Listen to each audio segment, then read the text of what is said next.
ভালুক আসবে, হাতি আসবে। সাহাবাদের কোলে যখন মায়েদের কোলে বাচ্চা কাঁদতো, ওরাও বলতো এই বাবা, এই বেটি চুপ কর, আল্লাহ আসবে, রসুল আসবে, ফেরেশতা আসবে, কিয়ামত আসবে। আজ আমাদের মায়েদের কোলে, মুসলমানের ঘরের মায়েদের কোলে দুধ পিতা হুয়া বাচ্চা মায়ের কোলে জন্মের দিন থেকে বাঘ ভালুক জানোয়ারের কথা শুনছে।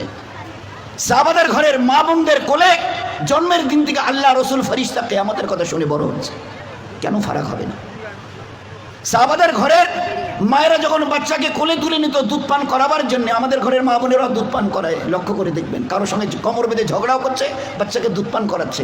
2, 3, 4 জন মেয়ে ছেলে এর ওর নামে গিবুদও করাচ্ছে আর বাচ্চাকে দুধও পান করাচ্ছে। খোদার কসম খেয়ে বলছি, ও উম্মতের মা বোনেরা, যে আমালের সঙ্গে আপনি আপনার বাচ্চাকে দুধ পান করাবেন, জেনে রেখে দিন আপনার সিনার এই দুধের সঙ্গে ওই আমালের তাসির ওই বাচ্চার ভিতরে গিয়ে দাখিল হবে, বাচ্চার ভিতরে গিয়ে দাখিল হবে।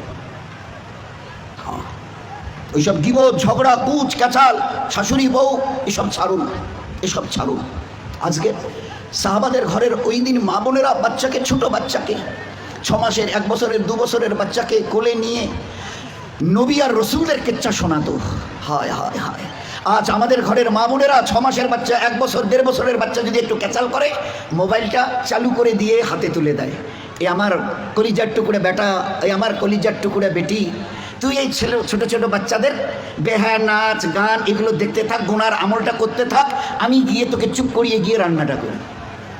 তো মা জন্মের পরের থেকে তার আদরের কলিজার টুকরা সোনাম ধনমণিকে গোনা করা শেখাচ্ছে। এই বাচ্চাদের উলঙ্গ বেহায়া নাচ দেখতে থাক, তুই এই গোনাটা করতে করতে থাক, আর আমি গিয়ে রাঁধি, কাচি, ঘরটা লেপি। এ অবস্থা আছে আমার। যে উম্মতের 5 বছরের বাচ্চা একবার আল্লাহকে বলে আরশ কাঁপিয়ে দিয়েছে, দ্বিতীয়বার আল্লাহকে বলে ফেরেশতাকে দিয়ে জান্নাতের খানা এনে পেট ভরে খেয়ে নিয়ে ঘর থেকে বেরিয়ে গেছে। 5 বছরের বাচ্চা। তবে ইন্দের মধ্যে একটা দিন ছিল, আমাদের দিন ছিল দোস্ত। আমরা এই জন্য একটু নিজেকে খোদার সামনে ঝুঁকাতে একটু অভ্যস্ত হই, হ্যাবিচুয়েটেড হই। ট্রাই টু বি হ্যাবিচুয়েটেড, একটু অভ্যস্ত হই আল্লাহকে আল্লাহ বলে মেনে নিয়ে তার রহমতের পায়ে সেজদা। কি আছে তোমার কাছে? আল্লাহ জানতে চায়, এ উম্মতের মুহাম্মাদিয়া সাল্লাল্লাহু আলাইহি সাল্লাম, কি আছে তোমাদের, কি আছে তোমাদের কাছে গর্ব করার মতো? হাইয়া আলাস সালাহ, ঘাড় ফিরিয়ে চলে যাচ্ছ, এই গর্বের দিন টিকে থাকবে তো? You will be very proud for this that I am a very young and steady. এটা ঠিক থাকবে তো? তোমার এই জওয়ানিকে তুমি ধরে রাখতে পারবে তো? তোমার এই জওয়ানি ঢলবে না তো? ভালো করে ইয়াদ করো, আমি তোমার বড় মেহেরবান আল্লাহ তোমাকে বলছি, একটু ঝুঁকতে শেখো। কি আছে তোমার কাছে গর্ব করার মতো? একটা জিনিস আমাকে দেখিয়ে দাও। আল্লাহ দেখিয়ে দিয়েছে তোমার কাছে 3টে আছে, 3টি। কি কি? 1, পায়ের নখ থেকে মাথার চুল পর্যন্ত নাপাক ছাড়া আর পাক বলে কোনো কিছু নেই তোমার কাছে। দেখাও একটা জায়গায়, এই জায়গাটা পাক আছে, বদবু ছাড়া খুশবু বের হয়, দেখাও। পুরুষ হওয়ার মেয়ে ছেলে দেখাও না। খুলিকাল ইনসানু মিন নুতফা। আমি আল্লাহ জিজ্ঞাসা করছি, তোমার পরিচয়টা আমাকে শোনাবে। পরিচয়টা কি আছে আমাদের কাছে? ওই পরিচয় ছাড়া few back days we everybody were of a drop of a dirty fluid, nothing else. আমরা সবাই, আল্লাহ আমাদের পরিচয় জানতে চাইছেন। খুলিকাল ইনসানু মিন নুতফা।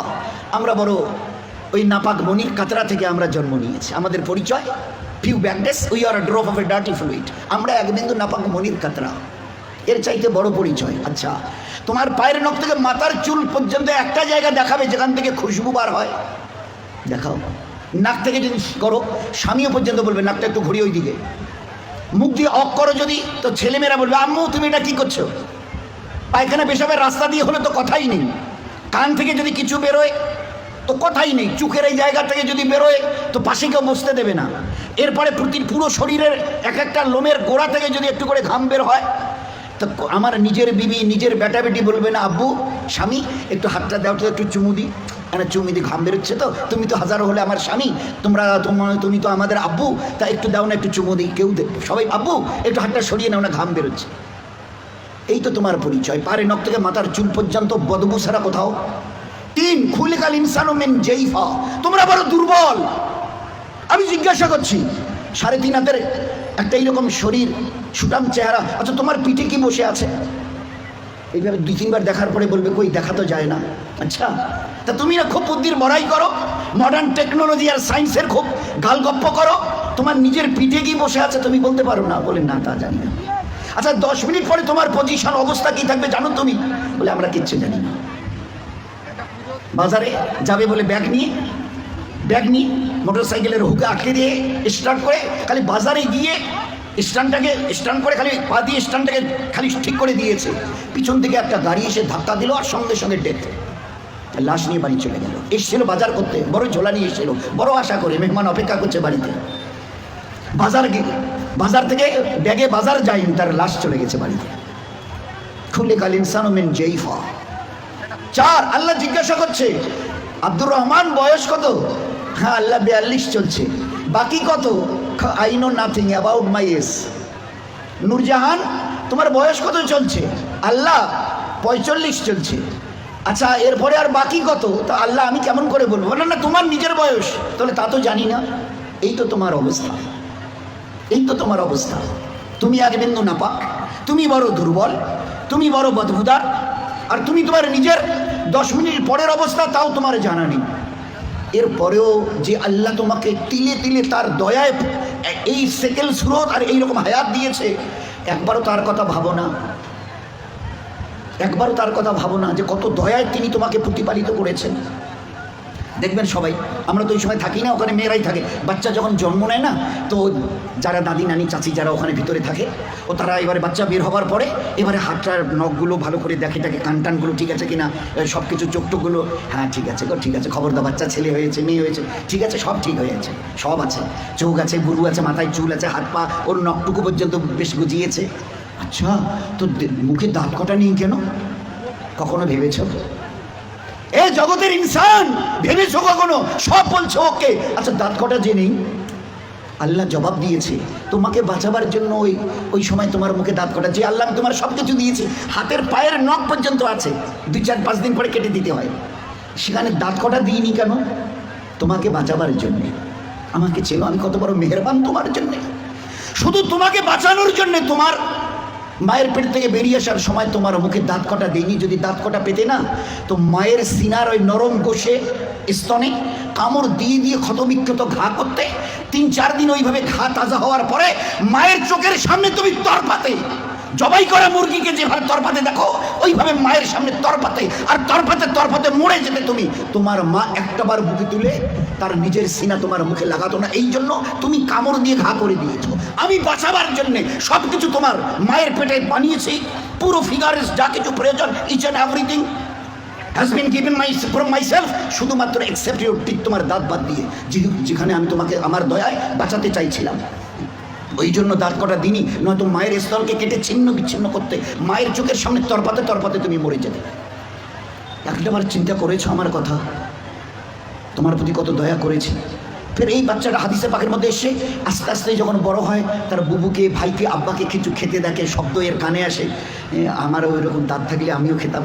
আল্লাহ বলে, হাদিসে পাকের কথা বলছে, আল্লাহ বলে তুই একটু সবর কর, কারণ এখন তোর অতটা হুশ আওয়াজ হয়নি, এখনই যদি দাঁত দিয়ে মায়ের স্থানে কামড় দিবি, একটু সবর কর, এই 7-8 মাস 9 মাস 10 মাস হোক না, একটু যখন, তারপরে আমি দাঁত দেবো। গোস্তের ওই নরম জায়গা থেকে আস্তে করে বাবা মাও সব খুশি, আম্মা তোমার নাতির দাঁত গজিয়েছে শুনেছ? আচ্ছা 2টো দাঁত গজিয়েছে, তো উঠতে দেখে সবাই খুশি। আচ্ছা কখনো ভেবেছ এই দাঁতটা বাড়তে বাড়তে এই পর্যন্ত বারবার পরে আর বাড়ে না? Why? What is the reason of it? Who will give the answer? Who will give the answer? Anybody else of this world? আছে কেউ দুনিয়াওয়ালা, ও মডার্ন সায়েন্স মডার্ন টেকনোলজিওয়ালা, এই দাঁতকে গজাতে থেকে খুশি হয়েছো?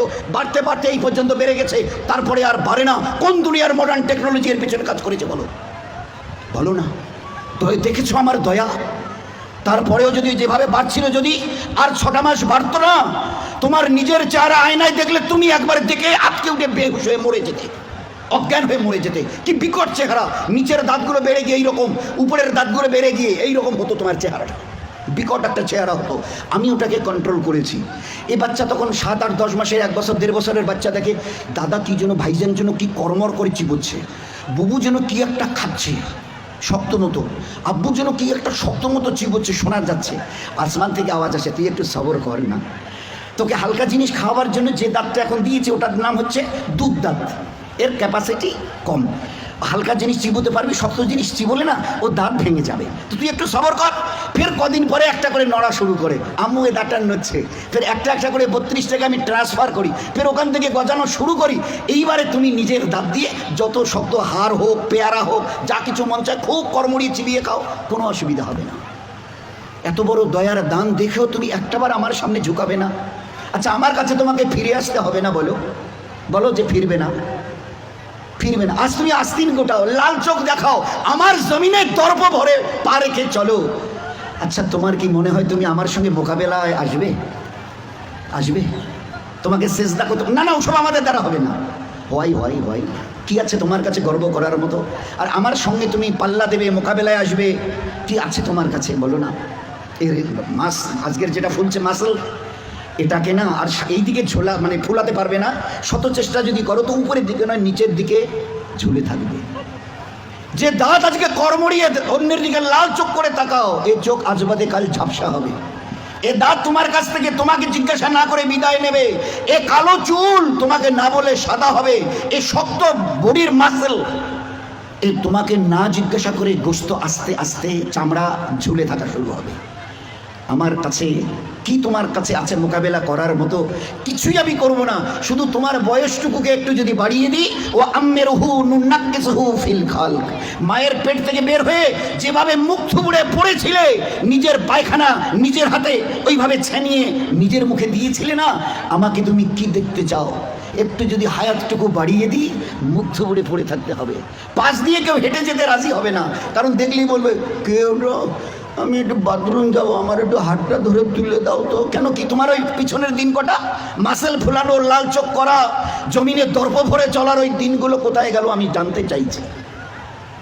বলো না, আমি কিচ্ছু করবো না। একটা হাতি যদি এসে মশাকে বলে, হ্যাঁ তুই নাকি আমার সঙ্গে নাকি পাল্লা দিবি, তা আমি তো চিন্তা করে কুল পাচ্ছি না, তোকে যে মারবো কোথায় মারবো। আচ্ছা, একটা হাতি যদি মশাকে মারতে চায় কোথায় লাদ মারবে বলেন তো?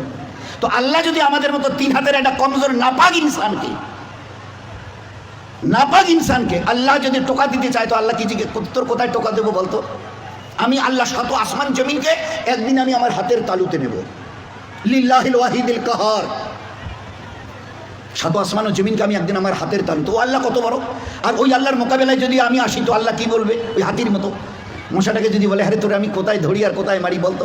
আর এই মশা যদি দ্বন্দ্ব নেয়, হ্যাঁ হ্যাঁ আসেন না হোক, মোকাবেলা হয়ে যাবে। তো বলেন, আজকে খুব চিন্তা করি, আমি যদি হায়াতটুকু বাড়িয়ে দিই, মুখ থুবড়ে পড়ে থাকবে আর নিজের হাতে পায়খানা ছানবে, পাশ দিয়ে কেউ যেতে রাজি হবে না। ওই দেখলেই ডাকবে, আইসুতে মুখানা ধরো তো না, বাথরুম না বসি তোলো তো। কেন তোমার ওই দিনগুলো কোথায় গেল? এইরকম বুক ঠুকার দিনগুলো তোমার কোথায় গেল? দোস্ত, ও দিন আসবে, ফের দুনিয়া থেকে বিদায় নিয়ে খোদার কাছে ফিরে যেতে হবে। আল্লাহ কুল্লু নাফসিন যায়কাতুল মাউত সুম্মা ইলাইনা তুরজাউন। কে আছো দুনিয়ায়? ঝুপড়িওয়ালার কুরসিওয়ালা কে আছো যে আমার কাছে আসবে না? শেষ কথাটা অনুরোধের সঙ্গে, আমরা যত ভাই এখানে এসছি, প্যান্ডেলের ভিতরে বাইরে, আমাদের যত মা বোন ওখানে ভিতরে আছে, তারা সবাই একটা কথার উত্তর দিই, নিজের ইচ্ছায় আমি দুনিয়ায় এসেছি, কারো উপরে ভরসা করে নয়, ডিপেন্ড করে। আমি আমার নিজের ইচ্ছায় এসেছি। এরকম বলনেওয়ালা কারা কারা আছে একটু হাত তুলে দেখাবেন দয়া করে। আমরা পুরুষরা, আমাদের ওখানে পর্দার ভিতরের মা বোনেরা, আমি আমার নিজের ইচ্ছায় এসেছি। যেদিন আমার মন চাইবে আমি নিজের ইচ্ছায় যাব। আছে কেউ একথা বলনেওয়ালা দুনিয়ায় এরকম বাহাদুর? আমরা কেউ আসিনি, আমাদেরকে পাঠানো হয়েছে। উই হ্যাভ নট কাম, আমরা আসিনি, আমাদেরকে পাঠানো হয়েছে। আমরা ইচ্ছা করে যেতে চাইলে ইচ্ছা করে যেতেও পর্যন্ত পারবো না। তিনি যেদিন ডাক দেবেন, আব্দুর রহমান আয়, তো শত সহস্র বাঁধনকে ছিন্ন করে চলে যেতে হবে। সকিনা রহিমা আয়, তো সমস্ত চোখের পানিকে ভাসিয়ে দিয়ে ওদেরকে চলে যেতে হবে। আমরা কেউ আসিনি, আমাদের পাঠানো হয়েছে। ওলামায়ে কেরাম বলেন, হ্যাঁ তুমি যদি বুক ফুঁকে বলতে পারো আমি আমার নিজের ইচ্ছায় এসেছি, হ্যাঁ তুমি আল্লাহর অনুগত হবার কোনো প্রয়োজন নেই, আল্লাহর ইবাদত তোমার করার কোনো প্রয়োজন নেই। তুমি যখন নিজের ইচ্ছায় এসছো, যা তোমার মন চাইবে তুমি তা করে যাও। হ্যাঁ যদি বলো যে না আমি আমার নিজের ইচ্ছায় তো আসিনি, আমার দয়ালু আল্লাহ আমাকে বড় মেহেরবানি করে মানুষ করে দুনিয়ায় পাঠিয়েছেন, হয় আমি পুরুষ অথবা মেয়ে ছেলে, আজ এই 20, 30, 40, 50 বছরের হায়াত আমার, এই যে এটা আমি পেয়েছি, এটাও আল্লাহ পাকের আমার বড় দয়া মেহেরবানি। তা যদি না হতো, তো আমার আল্লাহ যদি দেখতে চাইতেন, আমার মায়ের পেটে থাকাকালীন আল্লাহ ওখান থেকে আমাকে বিদায় করে দিতে পারতো। বহু বাচ্চা মায়ের পেট থেকে ওইখানে বিদায় নিয়ে চলে গেছে, এক ঝলক আল্লাহ দুনিয়া দেখতে দেয়নি। কি বলতে চাই যে আল্লাহ আমাদের সঙ্গে বড় দুর্ব্যবহার করেছে হায়াত দিয়ে। তো আল্লাহ বলতে চায় যে তাহলে তুমি কি বলতে চাও আমি একটু ভুল করেছি নাউজুবিল্লাহ? হায়াত দিয়ে, জওয়ানি দিয়ে, তাকত দিয়ে, ইচ্ছা যদি আমি করতাম না, মায়ের পেটে মোরা বাচ্চাকে তোমাকে বের হয়ে আসতে হতো, এক ঝলক দুনিয়া দেখতে পারতে না। এই জন্যে আমরা যারা সাথী পুরুষরা আছি, আমরা যারা পর্দার ভিতরে মা বোনেরা আছি, একটু আল্লাহকে চিনতে চেষ্টা করি। আমরা আসিনি, দয়া করে আল্লাহ পাঠিয়েছে, যেতে চাইলেও নিজের ইচ্ছায় যেতে পারবো না, আল্লাহ যেদিন ডাক দেবে যেতে হবে।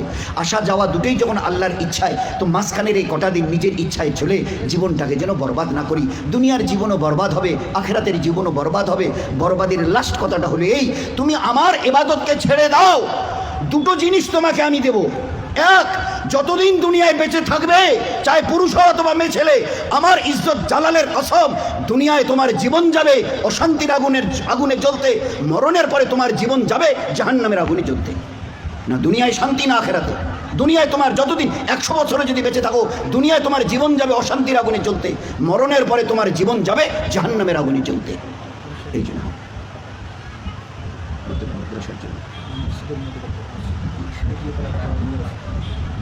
তো ভাই, এই জন্যে আমরা আমাদের মা বোনের একটু হুঁশ করে চলি। দুনিয়ার জীবন আল্লাহ তছনছ করে দেবে যদি তার ইবাদতকে ছেড়ে দিই। ওটা আল্লাহর কথা বলছে হাদিসে কুদসি, আমার ইবাদত করো, জীবনটা তোমাদের ধন্য হবে, অন্তরকে শান্তি দিয়ে ভরিয়ে দেবো। আল্লাহ বলছে হাদিসে কুদসি, হে আদমের সন্তান, আমার ইবাদতের জন্য তৈরি হও, তোমাদের মুসিবতকে দূর করে দেবো, আর অভাবকেও দূর করে দেবো, পেরেশানি দূর হবে। আর যদি আমার ইবাদত করতে রাজি না হও, শত সহস্র মুসিবতের দ্বারা অন্তরকে জর্জরিত করে দেবো। তো এই জন্য চেষ্টা করবো ভাই ইনশাআল্লাহ। ও প্রথমের কথাটা মনে আছে, যে যত নিজের মাথাকে, পুরুষ অথবা মেয়ে ছেলে, আমরা আল্লাহর কাছে যতটা ঝুঁকাবো, তত বেশি আল্লাহ দুনিয়াতে ইজ্জতওয়ালা করবেন, আখেরাতে তার চাইতে লক্ষ কোটি গুণ বেশি আল্লাহ ইজ্জত দিয়ে 8টা জান্নাতের দরওয়াজা আমাদের জন্য খুলে দেবেন। চেষ্টা করবো ইনশাআল্লাহ ভাই, সবাই চেষ্টা করব। আচ্ছা, কারা কারা চেষ্টা করবে একটু হাত তুলে দেখাই না? সবাই চেষ্টা করব ভাই।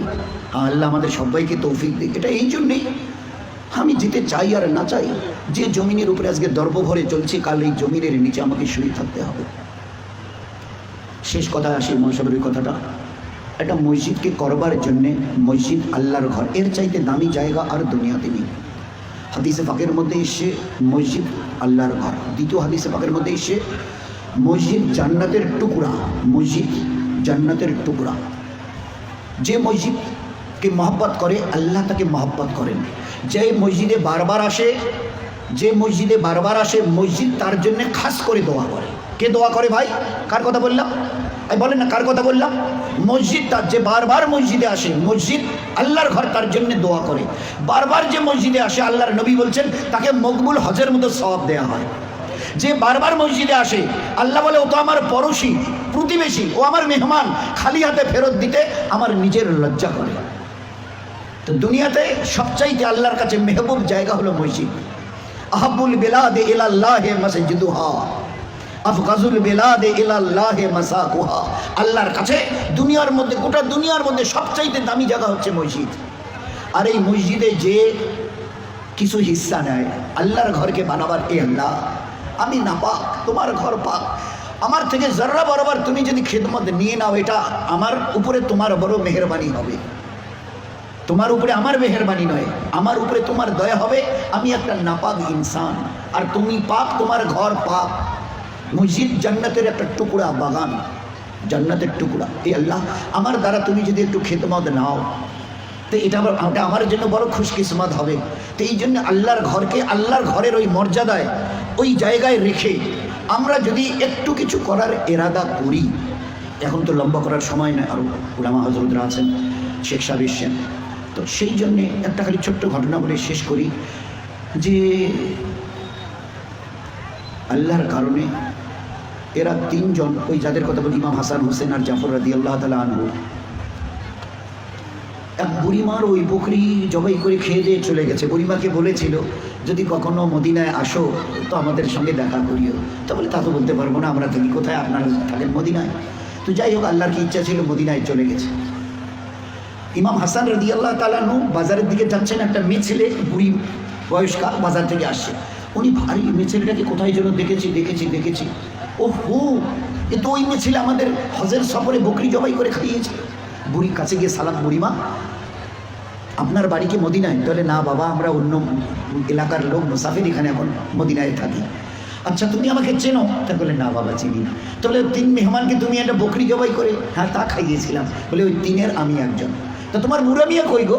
তা বলছে বুড়া মিয়া ঝুপড়িতে থাকে, বড় দুর্বল হয়ে গেছে। তা তোমাদের চলে কি করে? বলে বুড়ো মিয়া ওই দিনের বেলা ওই উটের গোবর তুলে আনে, আর আমি ওটাকে চ্যাপটা করে শুকোই, আর মদিনার বাজারে গিয়ে বিক্রি করে যা পয়সা আল্লাহ দেয় তাই দিয়ে দুজনের কোনো রকম দিন গুজরান হয়। আচ্ছা তোমার বুড়ো মিয়া উটের গোবর, কাঁচা গোবর নিয়ে আসে, তুমি শুকাও, মদিনার বাজারে বেচো, আর ওতে যা পয়সা করি একটু আল্লাহ দেয় তাই দিয়ে। আচ্ছা ঠিক আছে বুড়িমা আসো আসো। এবার বুড়িমাকে ডেকে নিয়ে বলছে বুড়িমা এই বকরির পালে আমার 1000 বকরি আছে, এটা আমি তোমাকে দিয়ে দিলাম।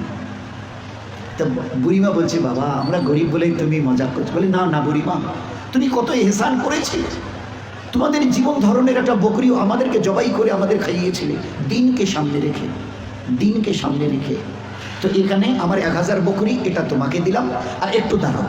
ঘরের ভিতরে দৌড়ে গেল ইমাম হাসান রাদিয়াল্লাহু আনহু, 1000 সোনার মোহর, সোনার মোহর 1000 এনে হাতে দিয়ে বলল বুড়িমা এতে 1000 সোনার মোহর আছে এই থলেতে, এটাও তোমার। এইবারে দিয়ে একটু বাড়ির কাছে গিয়ে বলছে ভাই হোসাইন ঘরে আছো? বলছে হ্যাঁ ভাই আছে। বলে বেরিয়ে আসো। বুড়িমাকে চেনো? বলে না। বলে ওই যে আমাদের হজের সফরে বকরি। বলে আচ্ছা তা ভাই তুমি কি করেছো? ভাই হাসান তুমি কি করেছো? তো বলে আমি 1000 বকরি আর 1000 সোনার মোহর দিয়েছি। ইমাম হোসেন রাদিয়াল্লাহু তাআলা আনহু বুড়িমাকে একটু ডেকে নিয়ে বলল আমার এই বকরির পালে 1000 বকরি আছে, এটাও তোমাকে দিলাম, আর তুমি একটু থাকো। ঘরে গিয়ে ফের 1000 সোনার মোহর এনে বুড়িমাকে দিল। দুইজনে মিলে এবারে জাফর রাদিয়াল্লাহু তাআলা আনহুর বাড়ির সামনে গিয়ে দাঁড়ালো। তাকে ডেকে বললো এই বুড়িমাকে চিনতে পারছো? তা বলে না। বলে আমাদের ওই বকরি জবাই করে? ওহো এই বুড়িমা, তা তোমরা কি করেছো? বলে আমরা 2 ভাই 2000 বকরি আর 2000 সোনার মোহর দিয়েছি। এবারে জাফর রাদিয়াল্লাহু তাআলা আনহু বুড়িমাকে ডেকে নিয়ে বলছে বুড়িমা আমার এই বকরির পালে 2000 বকরি আছে, এটা তোমার।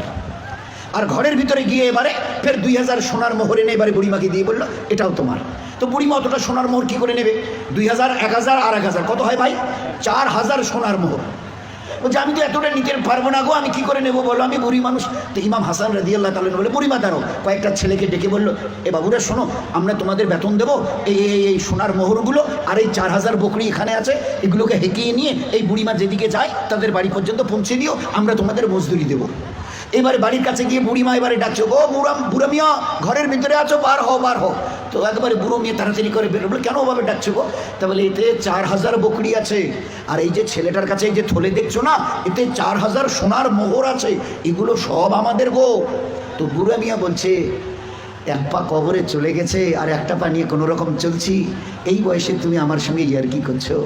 তো বলছে না না, আমি তোমার সাথে ইয়ার্কি করিনি, আল্লাহর দিনের নিসবতে একদিন একটা বকরি খাইয়েছিলাম মেহমানকে, মনে আছে তোমার? বলে হ্যাঁ। বলে আমাদের আল্লাহ ওই একটা বকরির বিনিময়ে দুনিয়াতে নগদ 4000 বকরি আর 4000 সোনার মোহর দিয়েছে। আর ওই পাকদাদের কসমকে বলছি আসল যা দেবার ও আল্লাহ মরণের পরে আখেরাতে দেবে। তো আল্লাহ দেখিয়ে দিয়েছেন আল্লাহর দিনের নিসবতে ওইভাবে কেউ যদি একটু দিনকে সামনে রেখে করে, ওর বদলা যখন আল্লাহ দিতে চাইবে দুনিয়ায়, আমরা গুমান করতে পারবো না যে এতটুকু করেছি তার বদলা পাহাড় পরিমাণ, তার বদলা পাহাড় পরিমাণ। তো সেই জন্যে ভাই হায় হায়, দুটো জায়গায় দুটো জিনিস আল্লাহর নবীকে দিয়ে আল্লাহ দেখিয়ে দিয়েছে, একবার জানের আর একবার মালের। তো জানটা থাক মালের। আল্লাহর নবী সাল্লাল্লাহু আলাইহি ওয়াসাল্লাম সাহাবাদের ভরা মজমায় বলছে ও আমার সাহাবারা, ও চৌধুরী সাদির শিকাইয়ের আমার হাবিবের উম্মতেরা, ভালো করে শুনে নাও। আমার এই সাথী ওসমান, আল্লাহ রাসূল সাল্লাল্লাহু আলাইহি ওয়াসাল্লাম ভরা মজমায় বলছে আমার এই সাথী ওসমান দিনের নিসবতে যেভাবে আজকের সে মাল লাগিয়েছে, দিনের নিসবতে যেভাবে মাল লাগিয়েছে, আমি নবী বলছি আজকের দিন থেকে নিয়ে তার মৃত্যু পর্যন্ত ওসমান গনি রাদিয়াল্লাহু আনহু যদি কোনো নেকামাল না করে, তারপরেও আল্লাহ তাকে নাজাত দিয়ে দেবেন। মাল আল্লাহর দিনের নিসবতে লাগাবার বিনিময়ে কি হয় খালি খুব ঠান্ডা মাথায় চিন্তা করি, এটা মামুলি কথা নয়। আল্লাহ রাসূল সাল্লাল্লাহু আলাইহি ওয়াসাল্লাম এলান করছে শোনো, দিনের নিসবতে ওসমান গনি যেভাবে মাল লাগিয়েছে, আজকের তারিখ থেকে নিয়ে তার মৃত্যুর দিন পর্যন্ত একটিও যদি নেকামাল না করে, আল্লাহ তাকে নাজাত দিয়ে দেবে।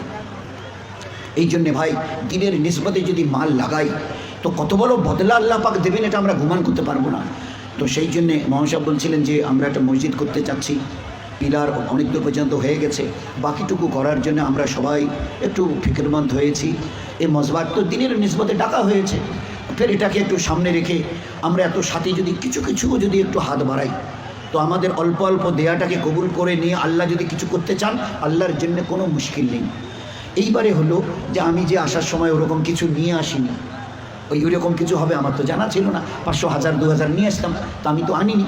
ওরকম যদি কোনো সাথী থাকেন আমি 2, 4, 5 হাজার 10 হাজার টাকা দেবো। আল্লাহর ঘর বলে কথা, আল্লাহর ঘর বলে কথা। হাদিসে পাকের মধ্যে আল্লাহর নবী সাল্লাল্লাহু আলাইহি ওয়াসাল্লাম বলতেন যে আল্লাহর ঘরকে যে দুনিয়ায় বানাবে, আল্লাহের বিনিময়ে তাকে জান্নাতে আল্লাহ ঘর দিয়ে দেবে। তো এই জন্যে ভাই 3-4 জন লেখনেওয়ালা খুব এক্সপার্ট হওয়া দরকার। নাম আর ওই মসজিদ, কোন মসজিদের ইনি সাথী। তো আজকের আমার কাছে উপস্থিত আছে 500, 1000, 2000 যদি থাকে তো দিন ভাই, আমার এটা রাখে। আর আল্লাহ যদি দেওয়া হয় আমি 5000 দেবো। আজকের 1000 জমা করেন আর 4000 টাকা আমার নামে লিখে রাখুন। আপনাদের কাজ শুরু করেন, আল্লাহ দিলে আমি 1-2 মাসের মধ্যে তো আপনাদের কাজও আস্তে আস্তে চলতে থাকবে, আমিও টাকাটা দিয়ে দেবো এর মধ্যে। তো আজকের হয়তো কারো কাছে নেই বলে আমার 10,000 টাকার এরাদা রইল, 5000 এরাদা রইল, কারণ আল্লাহর ঘর বলে কথা। হাদিসে পাকের মধ্যে এসে দুনিয়াতে যে আল্লাহর ঘর বানাবে, আল্লাহ তাকে জান্নাতে, আল্লাহ পাক তাকে জান্নাতে ওই রকম মতির মহল বানিয়ে আল্লাহ তাকে দান করবে। তো এই জন্যে একটু হিম্মত করে আজকের নগদ আছে নেই এরাদা করি, 5000, 10,000-এর একটা এরাদা করে লেখাই। আপনারা কাজ শুরু করেন, আমি 1 মাস 2 মাসের মধ্যে ইনশাআল্লাহ দিয়ে দেবো। নগদ আমার আছে 200 আছে, জমা করেন, আমি 2000 দেবো, বাকিটা আমি আস্তে আস্তে দেবো। এই জন্য একটু হিম্মত করে আগে বাড়ি।